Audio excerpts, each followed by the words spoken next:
الحمدللہ رب العالمین والصلاة والسلام علی خاتم النبیین اما بعد فاعوذ باللہ من الشیطان الرجیم بسم اللہ الرحمن الرحیم۔ پڑھیے الصلاة والسلام علیک یا رسول اللہ وعلی آلک واصحابک یا حبیب اللہ۔ الصلاة والسلام علیک یا نبی اللہ وعلی آلک واصحابک یا نور اللہ۔ درود پاک پڑھنے کے بے شمار فضائل و برکات ہیں۔ بڑی مشہور حدیث ہے، اللہ کے نبی علیہ الصلوۃ والسلام فرماتے ہیں کہ جو جمعہ کے دن 200 بار درود پاک پڑھے، اللہ اس کے 200 برس کے گناہ معاف فرما دیتا ہے۔ تو یہ ہمیں غور کرنا ہے اور ہمیں جمعے کے دن کثرت سے درود پاک پڑھنا ہے۔ آئیے مل کر محبت کے ساتھ بآواز بلند درود پاک پڑھ لیں۔ صلو علی الحبیب صلی اللہ تعالی علی محمد صلی اللہ علیہ وسلم۔ قرآن پاک کی وہ آیتیں جس میں رب کریم نے مومنوں سے براہ راست بات کی ہے، مسلمانوں سے براہ راست بات کی ہے اور فرمایا یا ایھا الذین آمنو، اے ایمان والو۔ وہ ہم نے انشاءاللہ سیریز کو لے کے چلنا ہے اور ہم نے اس بیان کا یا اس ٹاپک کا نام رکھا ہے قرآن کی باتیں۔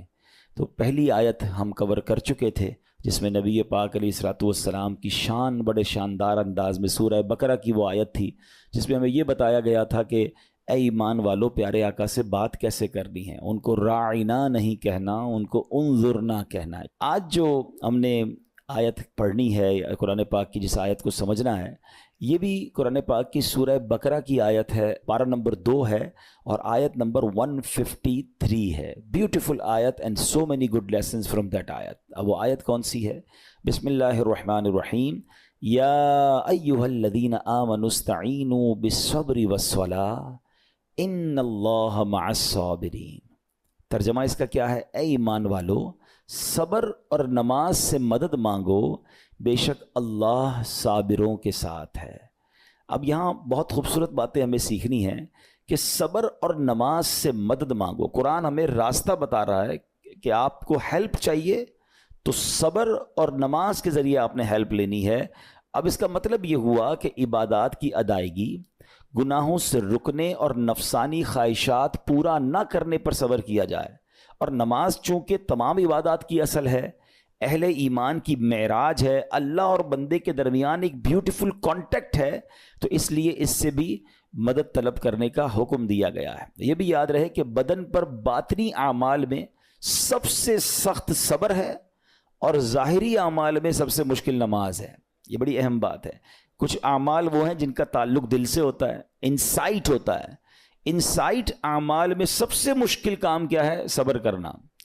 اور ظاہری عبادتوں میں، جسمانی عبادتوں میں سب سے مشکل کام کیا ہے؟ نماز پڑھنا۔ تو یہ 2 اہم کام دیے گئے کہ صبر اور نماز سے مدد چاہو۔ اچھا، اب ہم دیکھتے ہیں کہ صبر اور نماز سے مدد ملتی کیسے ہے، اور سرکار دو عالم صلی اللہ تعالیٰ علیہ وسلم کا اس میں کیا معمول تھا، اب ذرا سنیے گا۔ اب نبی پاک علیہ الصلوۃ والسلام کا یہی معمول تھا۔ حضرت حذیفہ رضی اللہ تعالیٰ عنہ فرماتے ہیں نبی کریم علیہ الصلوۃ والسلام کو جب کوئی سخت مہم پیش آتی تو آپ علیہ الصلوۃ والسلام نماز میں مشغول ہو جاتے۔ جب میں خود اس آیت کی کچھ دنوں پہلے تیاری کر رہا تھا تو بڑا ایک نیا، کہتے ہیں نا، نیا باب آنکھوں کے سامنے کھلا کہ یقیناً جب ہم پرابلم میں آتے ہیں ہم دعا بھی کرتے ہیں، ہم لوگوں سے بھی کہتے ہیں، مگر کیا ڈائریکٹلی ہم نماز کی طرف جاتے ہیں؟ حالانکہ قرآن نے ہمیں پرابلمز کا سولوشن کیا دیا ہے کہ صبر اور نماز سے مدد چاہو۔ اب آگے چلیں، حضرت عمر فاروق کا بھی یہی عمل تھا کہ کوئی مشکل درپیش آتی تو آپ رضی اللہ تعالیٰ کو، اگر کبھی اسلامی فوجوں کے آنے میں تاخیر پتہ چلتی، یعنی آپ چونکہ جنگوں کے لیے فوجوں کو روانہ کرتے تھے، بہت شاندار اسٹریٹجک پلانر تھے، تو اب فوج گئی اور ایکسپیکٹیشن یہ تھی کہ فلاں ٹائم کو واپس آ جائے گی۔ اس زمانے میں ٹیلی فون تو تھا نہیں، انٹرنیٹ تو تھا نہیں کہ لوکیشن شیئر ہو جائے گی یا کال آ جائے گی کہ سر ہم یہاں رکے ہوئے ہیں۔ اب ٹائم ہو جاتا اور فوج واپس نہ آتی نا، تو آپ اب اس کو کیا کرتے کہ اب پتہ تو نہیں کیا ہوا ان کے ساتھ، خیریت سے آ جائیں، تو آپ نماز میں مشغول ہو جاتے، نماز کے لیے کھڑے ہو جاتے۔ اب کیا ہمارے ساتھ کبھی ایسا ہوتا ہے کہ ہمارا بچہ کہیں گیا ہے، اس کی خبر نہیں آ رہی، یا کوئی چیز ہماری آنی ہے ابھی تک پہنچی نہیں ہے، یا کوئی اچھی نیوز نہیں آ رہی ہے، تو ہم کیا اس کے لیے نماز کی طرف جاتے ہیں؟ یہ نبی پاک کا ہمیشہ معمول رہا. حضرت عبداللہ بن محمد حنفیہ رحمۃ اللہ تعالی علیہ فرماتے ہیں کہ میں اور میرے والد ایک انصاری رشتہ دار کے پاس عیادت کرنے گئے. جب نماز کا وقت ہوا تو انہوں نے اپنے اہل خانہ میں سے کسی کو پکارا کہ اے لڑکی وضو کا پانی لے آؤ اور ہمارے لیے نماز میں راحت پہنچاؤ, نماز پڑھ کر میں راحت پاؤں, جلدی سے وضو کا پانی لے آؤ. تو کہتے ہیں ہم نے ان انصاری شخصیت کے الفاظ پر بڑا تعجب کیا کہ نماز سے راحت کیسے ملتی ہے. تو انہوں نے کہا میں نے نبی پاک علیہ الصلوۃ والسلام کو فرماتے سنا ہے, اے بلال کھڑے ہو اور ہمیں نماز کے ذریعے راحت پہنچاؤ. And it means namaz is a relaxation for all of us. نماز is the way to solve your problem. آپ کو جب کوئی پرابلم آئے نا, آپ اللہ کی بارگاہ میں نماز کے لیے کھڑے ہو جائیں. مکروہ وقت نہیں ہے, آپ نوافل پڑھنا شروع کر دیں. آپ دیکھیں نماز ہیلپ کرے گی آپ کی, نماز سے آپ کے لیے راحتیں ہو جائیں گی. آپ کی حضرت عبد الرحمن بن عوف کتنے بڑے صحابی ہیں رضی اللہ تعالیٰ. یہ وہ صحابی ہیں کہ جو عشرہ مبشرہ میں سے بھی ہیں, and he was billionaire on that time. سب سے امیر صحابہ میں جو نام آتے ہیں وہ حضرت عثمان غنی اور حضرت عبد الرحمن بن عوف رضی اللہ تعالیٰ کے نام آتے ہیں. آپ کا ایک بار بے ہوشی غشی طاری ہوئی, ٹھیک ہے, انکانشیس ہو گئے آپ. تو آپ کی والدہ نے کیا کیا؟ آپ کی والدہ, لوگ سمجھے کہ آپ کی جان نکل گئی ہے, آپ کی والدہ مسجد کی طرف چل پڑیں تاکہ وہاں جا کے نماز پڑھیں اور اس سے مدد حاصل کریں. جب حضرت عبد الرحمن بن عوف کو ہوش آیا نا تو لوگوں نے کہا کہ آپ کی طبیعت کیسی ہے؟ تو آپ نے کہا کیا مجھ پر غشی طاری ہو گئی تھی ہیں؟ تو کہا جی. تو کہتے ہیں بے شک میری بے ہوشی میں میرے پاس 2 فرشتے آئے اور کہنے لگے تم چلتے نہیں کہ ہم تمہیں خدا کی بارگاہ میں لے جائیں اور تمہارے بارے میں فیصلے لیے جائیں. دوسرے فرشتے نے کہا انہیں لوٹا دو, یہ ان افراد میں سے ہے جن کے لیے ان کی ماؤں کے پیٹ میں ہی سعادت مندی لکھ دی گئی تھی, اور ان قریب اللہ تعالیٰ ان کے ذریعے ان کی اولاد کو جب تک چاہے گا نفع دے گا. اس کے بعد آپ رضی اللہ تعالیٰ 1 مہینہ مزید زندہ رہے, اس کے بعد انتقال ہوا. تو پتہ چلا کہ آپ کی والدہ نے نماز پڑھی, اللہ سے مدد مانگی اور آپ کو اللہ نے ایک نئی زندگی عطا فرمائی. تو آپ اپنی زندگی میں اس پریکٹس کو آج اس آیت سے دیکھیں. ہم نے کرنا کیا ہے؟ ہم جب بیان میں آئیں تو صرف بیان نہیں سننا ہے, ہم نے اللہ نے مجھے کہا کیا ہے. ہم اس ٹاپک کو لے کے اسی لیے چل رہے ہیں نا کہ میرے رب نے ڈائریکٹلی مجھ سے کیا بات کی ہے. تو آج اس آیت میں یہ لیسن مل رہا ہے کہ جب کسی پرابلم میں ہیں, کلیمٹی میں ہیں, تو اللہ کی طرف جانا ہے اور نماز سے مدد چاہنی ہے. وَاسْتَعِينُوا بِالصَّبْرِ وَالصَّلَاةِ. اچھا اب آپ دیکھیں پیارے آقا کی نماز کی کیسی عادت تھی. بادل گرجتے تھے, آندھی چلتی تھی, کسی بری خبر کی اطلاع آ رہی ہوتی تھی, نبی پاک نماز کی طرف چلے جاتے. اچھا اب مجھے بتائیں نماز استسقاء کیا ہے؟ بارش نہیں ہو رہی ہے, پیارے آقا نماز پڑھا رہے ہیں. سورج گہن ہو رہا ہے, نبی پاک نماز پڑھا رہے ہیں. چاند گہن ہو رہا ہے, پیارے آقا نماز کی طرف. یعنی کس قدر اللہ کی طرف رجوع ہے. And whenever anything bad happen یا گوئنگ ٹو بیڈ ہیپن, ہونے والی لگ رہی ہے, کچھ بڑا ہونے والا ہے, ہمیں بھی تو خبریں آ رہی ہوتی ہے نا کہ بھائی کل بہت شدید بارش ہوگی, اللہ نہ کرے کوئی اور بری خبر ایکسپیکٹیشن ہے, آپ کو کاروبار میں کوئی ایسی خبر آنے کا ڈر ہے, یا آپ کی کوئی شپمنٹ جاری ہے, واٹ ایور آپ چاہتے ہیں ہر چیز بہتر ہو جائے. قرآن نے فارمولا دیا نا, وَاسْتَعِينُوا بِالصَّبْرِ وَالصَّلَاةِ. اللہ نے ڈائریکٹلی مجھے اور آپ کو کہا ہے.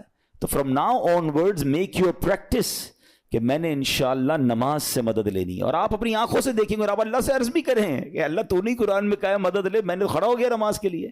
تو نماز سے آپ نے مدد لینی ہے. اچھا اب اس کے بعد آیت کا جو سیکنڈ پارٹ ہے کہ صبر سے بھی مدد لینی ہے. اور آگے کیا فرمایا؟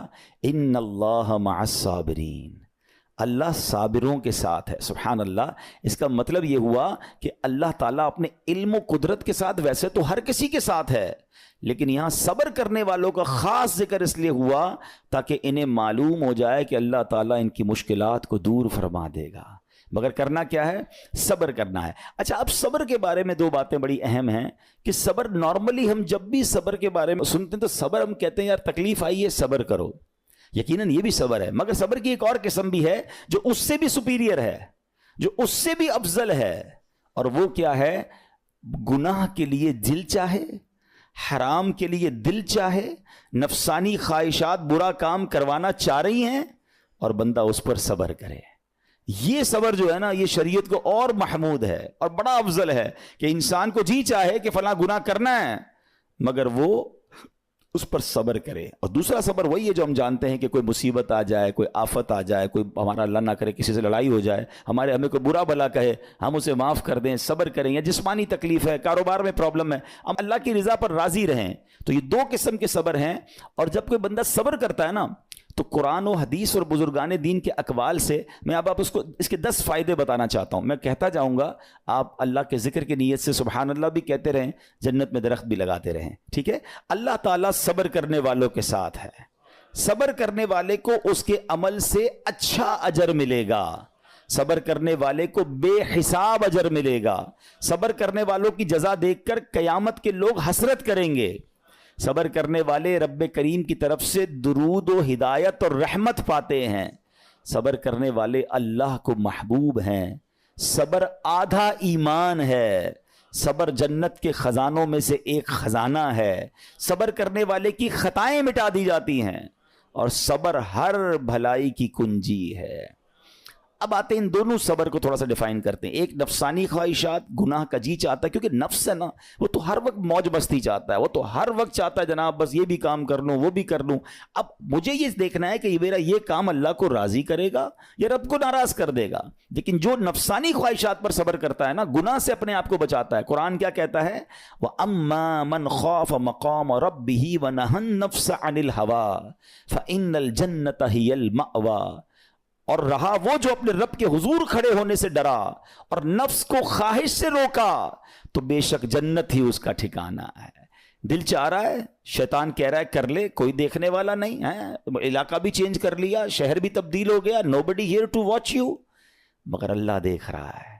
اچھا نارملی اگر غور کریں ہم گناہ کرتے کیوں ہیں؟ جتنے بھی گناہ ہیں, what ever the list of گناہ اٹھائیے, کوئی شراب پیتا ہے, کوئی بدکاری کرتا ہے, معاذ اللہ کوئی جوا کھیلتا ہے, کوئی جناب بے حیائی کرتا ہے, گندی چیزیں دیکھتا ہے یا جھوٹ بولتا ہے, واٹ ایور, ان تمام گناہوں میں تھوڑی سی لذت ہے, ٹیسٹ. ٹھیک ہے, غیبت میں بھی ٹیسٹ ہے, بلکہ کتابوں میں آیا کہ غیبت میں شراب سے بھی زیادہ مزہ ہے, جبھی تو بندہ چھوڑتا نہیں ہے. اچھا لیکن یہ تمام ٹیسٹ میں ایک بڑی اہم بات اب میں کہنے جا رہا ہوں. یہ بزرگ نے بڑی کمال کی ایک ون لائنر ہمیں دے دیا ہے. وہ کہتے ہیں کبھی بھی لذت کے لیے گناہ مت کرنا, کیونکہ لذت ختم ہو جائے گی, گناہ کا جواب اور پنشمنٹ باقی رہ جائے گی. اب آپ اس فارمولے کو سامنے رکھیں کہ جب بھی ہم گناہ کرتے ہیں فیو منٹس یا فیو آورز کی ایک انجوائمنٹ ہے, آفٹر دیٹ انجوائمنٹ ختم, مگر اس کا جواب باقی ہے, عذاب باقی ہے, اللہ نہ کرے اللہ ناراض ہوا تو پنشمنٹ باقی ہے. تو کیا فرمایا؟ انجوائمنٹ کے لیے گناہ مت کرنا, انجوائمنٹ ختم ہو جائے گی, عذاب باقی رہ جائے گا. اور اگلا سینٹنس کتنا خوبصورت ہے, فرماتے کبھی بھی تکلیف کی وجہ سے نیکی مت چھوڑنا, تکلیف ختم ہو جائے گی, اجر باقی رہ جائے گا. ہیں اب مثال دیتا ہوں, اس کی 2-3 ایگزامپل سمجھیے. گناہ کی ایگزامپل تو آپ سمجھ گئے کہ کوئی بھی تھوڑی دیر کا گناہ کرتا ہے, لذت پاتا ہے, وہ گناہ ختم, عذاب باقی. اب نیکی میں کیا ہوتا ہے؟ فجر کے لیے اٹھنا ہے, نیند آ رہی ہے, دل نہیں چاہ رہا, آپ اٹھے, آپ نے وضو کیا, فجر پڑھا, وہ اٹھنے کی تکلیف تو ختم ہو گئی نا, واپس سونا ہے تو سو جائیے, مگر فجر کا اجر اور ثواب باقی رہ گیا ہے. رمضان کے روزے ڈیفیکلٹ ہیں, لیکن افطار کے بعد تکلیف ختم ہو جاتی ہے, ہم کھاتے پیتے ہیں, موج کرتے ہیں, مگر ثواب باقی رہ جاتا ہے. کبھی کبھی آپ کو کوئی مسجد کے میں بلاتا ہے, یار چلو بھائی بیان ہو رہا ہے, اجتماع ہو رہا ہے, کوئی نیکی کی بات ہو رہی ہے, نہیں یار دل نہیں چاہ رہا, آپ آ گئے, آدھے 1 گھنٹہ بیٹھے, پھر چلے گئے, وہ آپ کا جو ٹینشن تھا یا پریشر تھا وہ ختم ہو گیا, مگر ثواب باقی رہ گیا. تو اب اس فارمولے کو یاد رکھیے گا, جب بھی گناہ آپ کی طرف آئے نا, آپ سوچیں کتنی دیر کا فائدہ ہے. 1 گھنٹہ دوستوں کے ساتھ بیٹھوں گا, بری باتیں کروں گا, 2 گھنٹے فلم دیکھوں گا, 2 ڈھائی 3 گھنٹے, بس اس کے بعد جواب تو باقی ہے نا, قیامت تک اللہ کو جواب دینا پڑے گا. نہیں یار مجھے انجوائمنٹ کے لیے گناہ نہیں کرنا ہے. اور جب کوئی نیکی کا کام آئے اور آپ کو لگے یار دل نہیں چاہ رہا, مزہ نہیں آ رہا, بوریت ہوگی, چھوڑنا یار, تو بندہ سوچے کتنی دیر کی نیکی ہے, آدھے گھنٹے کی, 1 گھنٹے کی, بس 2 گھنٹے کی, اور ثواب باقی رہ جائے گا. Let's do it. اگر یہ بات سمجھ آ گئی نا آپ کو, تو انشاءاللہ دیکھیے گا گناہ سے بچنا اور نیکیاں کرنا آسان ہو جائے گا. تو اب کیا فرمایا قرآن نے کہ جس نے اپنے نفس کو روکا, کیا خوبصورت آیت ہے, وَأَمَّا مَنْ خَافَ مَقَامَ رَبِّهِ وَنَهَى النَّفْسَ عَنِ الْهَوَىٰ, اور رہا وہ جو اپنے رب کے حضور کھڑے ہونے سے ڈرا اور نفس کو خواہش سے روکا, تو بے شک جنت ہی اس کا ٹھکانہ ہے. اور ایک اور جگہ کمال سے فرمایا, وَلِمَنْ خَافَ مَقَامَ رَبِّهِ جَنَّتَانِ, مبارک ہو ان کو جو اللہ سے ڈرتے ہیں نا, صبر کرتے ہیں, گناہ نہیں کرتے, رک جاتے ہیں. قرآن کہتا ہے جو اپنے رب کے حضور کھڑے ہونے سے ڈرے, اس کے لیے 2 جنتیں ہیں, 1 نہیں 2 جنتیں ہیں. سورہ رحمان کی آیت ہے. تو پتہ چلا کہ نفس کو روکنا یہ آسان بھی نہیں ہے. ہاں دل بہت چاہتا ہے, مگر یہ صبر جو ہے نا, ان اللہ مع الصابرین کا جو معراج ہے, جو ٹاپ آف دا لسٹ صبر ہے, وہ یہ صبر ہے. اچھا اب آتے ہیں ایک اور صبر کی صورت کہ اب آپ کو کسی نے غصہ دلا دیا, برا بھلا کہا, یا آپ کے مزاج کے خلاف بات ہو گئی, اب آپ نے روکنا ہے اپنے آپ کو. اب غصے کا اظہار نہیں کرنا, لڑائی نہیں کرنی, گالی کا جواب گالی, اینٹ کا جواب پتھر, انگریزی کا مقولہ ہے نا ٹٹ فار ٹیٹ, جیسے کو تیسا نہیں. یہ ہماری شریعت ہمیں نہیں سکھاتی. اچھا آج کل کسی کو کہو نا یار آپ کیوں یار لڑائی کر رہے ہیں, بھائی میں جواب نہ دوں تو لوگ سمجھیں گے کمزور آدمی ہوں, مجھے اپنا روب بھی تو رکھنا ہے, میں بھی تو پتہ چلے کون ہوں, اپنا بتاؤں تو صحیح کون ہوں. سچی بات پتہ ہے کیا ہے, جو ٹٹ فار ٹیٹ کرتا ہے, گالی کا جواب گالی سے دیتا ہے نا, وہ واقعی بتا دیتا ہے وہ کون ہے. وہ اپنا تعارف کروا رہا ہوتا ہے کہ یہ بھی ایسا ہے, میں بھی ویسا ہی ہوں. او بھائی. اچھا پھر ایک اور عجیب جملہ بڑا مشہور ہے آج کل, جناب ہم شریف کے ساتھ شریف ہیں, ہم بدماش کے ساتھ بدماش ہیں. مجھے آج تک سمجھ نہیں آئی یہ کون سا بٹن لگا ہوا ہے آپ کے اندر کہ شریف کے ساتھ آپ شریف ہو جاتے ہیں, بدماش آتا تو آپ بھی بدماش ہو جاتے ہیں. جناب والا, شریف آدمی شریف کے ساتھ بھی شریف ہوتا ہے, بدماش کے ساتھ بھی شریف ہوتا ہے. جب بھی تو وہ غلط آدمی اچھا ہوگا نا. نبی پاک علیہ الصلوۃ والسلام نے گالیاں سن کر دعائیں دی ہیں, پتھر برسانے والوں کو بھی دعائیں دی ہیں, مگر ہم تو تیار ہی رہتے ہیں یار میں بتاؤں گا اس کو میں کون ہوں, ایک گالی دی ہے میں اس کے ساتھ پشتوں کو گالیاں دوں گا. تو پھر آپ بھی ویسے ہی ہو گئے نا جناب. حدیث پاک کیا ہے, ہو از مور اسٹرانگر, ہو از مور پاورفل.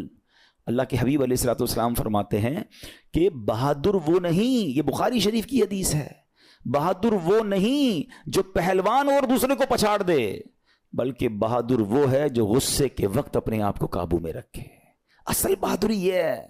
تو اگر آپ نے واقعی صبر سے مدد لینی ہے, ان اللہ مع الصابرین کا مجدہ لینا ہے, تو بدلے نہیں لینا ہے, معاف کرنا ہے. ذرا مل کر میرے ساتھ شب قدر کی دعا دہرائیے گا, اللہم انک عفو کریم تحب العفو فاعف عنی. اللہم انک عفو کریم تحب العفو فاعف عنی. اللہم انک عفو کریم تحب العفو فاعف عنی. واٹ از دا میننگ, اس دعا کا معنی کیا ہے؟ اللہم انک عفو, اے اللہ تو معاف کرنے والا ہے, تحب العفو, معافی کو پسند کرتا ہے, فاعف عنی, اللہ مجھے بھی معاف کر دے. ہم کیا کہہ رہے ہیں اللہ سے, اللہ مجھے معاف کر دے, میرے سارے اگلے پچھلے گناہ معاف کر دے. مگر دیر از اے کوسچن, آپ نے معاف کر دیا سب کو؟ بندہ کہتا نہیں میں تو انتظار میں بیٹھا ہوں, میں تو موقع کی تلاش میں, بس موقع ملے پھر بتاؤں گا میں کون ہوں. ہاتھ میں آ نہیں رہا بندہ, ٹرائی کر رہا ہوں کسی جگہ آ جائے, بس کوئی اس کے پیسے ویسے آ جائیں, کوئی اس کا معاملہ میرے پاس آ جائے, بس پھر دیکھو کیا کرتا ہوں. بیٹھے اس انتظار میں بیٹھے بہت سارے لوگ, کمال ہے یار. یعنی دشمنیاں پالی ہوئی ہیں, رشتہ داریاں کاٹی ہوئی ہیں, دوستوں کے پاس جا نہیں رہے ہیں, میاں بیوی میں لڑائی ہے, ایک سوری کے لیے بیوی گھر بیٹھی ہے, وہ کہتی شوہر سوری کہہ دے تو میں آ جاؤں گی, شوہر کہتا ہے بیوی معافی مانگ لے تو میں لے آؤں گا. ارے بھائی کوئی بھی آگے بڑھ کے معافی کر لو بھائی, اللہ سے معافیاں مانگ رہے ہو, بندوں کو معاف کرنے کے لیے کوئی تیار نہیں ہے. مجھے خود بتائے نا یہ کیسی دعا ہے کہ اے اللہ تو مجھے معاف کر دے, میں نے کسی کو معاف نہیں کرنا. یہ بنتی ہے دعا؟ اللہ سے پتہ ہے کیا کہیں, اے اللہ میں نے بندہ ہو کر تیرے سارے بندوں کو معاف کر دیا ہے, تو سب سے بڑا معاف کرنے والا ہے نا, اللہ تو بھی مجھے معاف کر دے. Look at the way to talk, یہ مزہ ہے نا بات کرنے کا, پھر دعا کرنے کا لطف بھی آئے گا آپ کو. تو دشمنیاں نہ رکھیں, غصے پر قابو پائیں, معاف کریں. ایک حدیث سن لیجئے, لرزا دیتی ہے, ڈرا دیتی ہے. اللہ کے نبی علیہ الصلوۃ والسلام فرماتے ہیں جو رحم نہیں کرتا اس پر رحم نہیں کیا جاتا. حدیث کا خلاصہ ہے. اور جو معاف نہیں کرتا اسے معاف نہیں کیا جاتا. اب بتائیے ہم معاف کرتے ہیں, ہم رحم کرتے ہیں؟ ہم کہتے ہیں اللہ ہم پر رحم کرے, ہم کسی پر رحم نہ کریں. نہیں ہوگا رحم, پہلے اپنے اندر تو لائیے یہ باتیں. اب ایک آیت سنیے گا, اس کے تحت ایک واقعہ, اور پھر میں بیان کو کنکلوڈ کرتا ہوں. اللہ کریم ارشاد فرماتا ہے الذین ينفقون فی السراء والضراء والکاظمین الغیظ والعافین عن الناس واللہ یحب المحسنین. قرآن میں رب فرماتا ہے وہ جو خوشحالی اور تنگ دستی میں اللہ کی راہ میں خرچ کرتے ہیں. یہ بڑی خوبصورت بات ہے, یہ غریب اسلامی بھائیوں کے لیے بھی مدنی پھول ہے. امیر تو خرچ کرتا ہے, نارملی غریب خرچ نہیں کرتا اللہ کی راہ میں. ہمارے قبلہ مفتی قاسم صاحب نے تفسیر قرآن صراط الجنان میں ایک بڑی پیاری بات لکھی. آپ کہتے ہیں پوری دنیا کے امیروں کا سروے کر لینا, ان کی جو پیسے بڑھنے کی ایک وجہ یہ بھی ہوتی ہے کہ وہ کہیں نہ کہیں چیریٹی کر رہے ہوتے ہیں, مدد کر رہے ہوتے ہیں. وہ مدد اور وہ نیکی ان کے پیسے بڑھا رہی ہوتی ہے. اور پوری دنیا کے غریبوں کا سروے کریں تو ان میں سے بڑی تعداد وہ جو خرچ ہی نہیں کرتی اللہ کی راہ میں. کہتے ہیں ہم کیا خرچ کریں, ہم تو غریب ہیں, ہم پر لوگ خرچ کریں. میں آپ کو فارمولہ دے رہا ہوں, اور یہ قرآن سے دے رہا ہوں. ہیں جو تنگی میں بھی اللہ کی راہ میں خرچ کرتے ہیں, جو خوشحالی میں بھی خرچ کرتے ہیں. آپ تنگی میں آپ روپیہ خرچ کریں, یہ نہیں کہتے آپ 10,000 روپے خرچ کریں, جتنی آپ کی حیثیت. یہ کاروبار ہے, آپ 1 روپیہ دیں گے اور آئے گا, آپ 10 روپے دیں گے اور آپ کسی نہ کسی نیکی کے کام میں خرچ کرتے رہیں, آپ غربت سے باہر آ جائیں گے. If you want to take out yourself from that problem, آپ آئیں اللہ کی راہ میں خرچ کرنا شروع کریں. قرآن کہہ رہا ہے کہ جو تنگی اور خوشحالی میں اللہ کی راہ میں خرچ کرتے ہیں. اور اگلا پارٹ کتنا خوبصورت ہے, فرمایا وَالْكَاظِمِينَ الْغَيْظَ وَالْعَافِينَ عَنِ النَّاسِ, فرمایا اور غصہ پینے والے اور لوگوں سے درگزر کرنے والے. انعام کیا ہے, واللہ یحب المحسنین, اور اللہ نیک لوگوں سے محبت فرماتا ہے. اور پھر ہاں زندگی میں کلیمٹیز, پرابلم, بیماریاں, مشکلیں, قرآن خود کہتا ہے کہ من قریب تمہیں آزمائیں گے. کبھی بیماری آئے گی, کبھی بھوک آئے گی, کبھی مال کم ہو جائیں گے, کبھی ڈسٹربنس آئے گی, خوف آ جائے گا. تو بی ریڈی فار دیٹ, صبر کرنا ہے, کیونکہ اللہ نے فرمایا وبشر الصابرین, صبر کرنے والوں کے لیے خوشخبری ہے. تو اللہ کرے کہ یہ بات ہمیں سمجھ آ جائے اور ہم اس آیت پر عمل کرنے والے بن جائیں, تو زندگی بڑی آسان ہو جائے گی. یہاں ایک میں عقیدے کی بات بھی کلیریفائی کر دوں. کچھ لوگوں کو بعض اوقات کنفیوژن ہوتی ہے یا لوگ کنفیوژن کریٹ کرتے ہیں. مجھے ایک بات بتائیے گا کہ اللہ کیا کہہ رہا ہے, وَاسْتَعِينُوا بِالصَّبْرِ وَالصَّلَاةِ, اے ایمان والو صبر سے اور نماز سے مدد چاہو. کیا صبر اور نماز خدا ہیں؟ بتائیے, نہیں ہے نا, اللہ تو نہیں ہے. ہم صبر اور نماز کی عبادت تو نہیں کرتے. تو جب قرآن کہہ رہا ہے کہ صبر اور نماز سے مدد مانگو, تو غیر اللہ سے مدد مانگنے کا درس تو ہمیں قرآن دے رہا ہے. تو اس کا مطلب یہ ہوا کہ اللہ کے سوا کسی چیز سے یا کسی شخصیت سے مدد لینے کا مقصد یہ نہیں ہوتا کہ ہم اس کی عبادت کر رہے ہیں. اگر آج کے دور میں کوئی اللہ کے نبی سے کہتا ہے کہ یا رسول اللہ انظر حالنا, یا بھر دو جولی میری یا رسول اللہ, تو یہاں کوئی شرک کی بات نہیں ہے. کیوں کہ یہاں یہ نیت نہیں ہے کہ ہم ان کو خدا مان رہے ہیں, یا یہ بھی نیت نہیں ہے.